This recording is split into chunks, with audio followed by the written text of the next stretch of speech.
किसी से आशीर्वाद मत मांगो। हम तुम्हें जो कह रहे हैं, सब आशीर्वाद आपके पास अपने आप आ जाएंगे।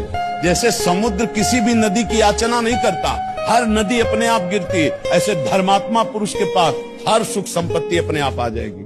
और खूब आशीर्वाद मांग लो। 4 दिन की चांदनी है, इसके बाद फिर अंधेरी रात है। ये 4 दिन का फ्यूज होने वाले हैं। ये सब दीपक जो भगवत प्रेम से जलता है वो निरंतर जलता रहता है, सनातन चलता रहता है। ये ड्रामेबाजी में कुछ नहीं, किसी को कोई ठीक नहीं कर सकता, पक्की बात। हमें तो अभी तक ऐसा नहीं मिला, बड़े बड़े सिद्धों को कष्ट भोगते देखा है, भगवान के विधान को बड़े बड़े सिद्धों को भोगते देखा है। इसलिए मुझे विश्वास नहीं है कि कोई किसी के भी दुख को मिटा दे, ये विश्वास नहीं।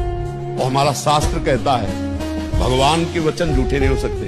भगवान कहते अवश्यमेव भोक्तव्यम कृतम कर्म शुभाशुभम, अवश्य जीव को भोगना पड़ेगा। इसलिए मस्त रहो, हमने कमाया है हम ही खाएंगे, अब अगली कमाई अच्छी करेंगे।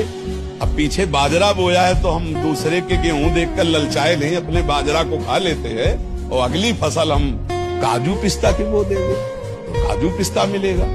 अगली फसल हमारी गंदी नहीं होनी चाहिए, पिछली गंदी हुई उस। किसी से आशीर्वाद मत मांगो। हम तुम्हें जो कह रहे हैं, सब आशीर्वाद आपके पास अपने आप आ जाएंगे।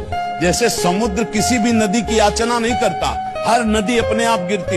हमेशा मेरी ताकत बनने के लिए शुक्रिया, हमेशा मेरा ख्याल रखने के लिए शुक्रिया, हमेशा मुझे हर हाल में हर हालात में सपोर्ट करने के लिए शुक्रिया। कुछ तो लोग कहेंगे, जितना उनका दिमाग उतना कहेंगे। अगर हम लोगों के लिए जिए तब तो छोड़ दो कि तुम सुख शांति से जी सकते हो। लोग तुम्हें सुख शांति से, अगर उनके कथनानुसार चलोगे, लोगों का अलग दिमाग रहता है और सब लोगों की वृत्ति को हम प्रसन्न कर सके ऐसा असंभव।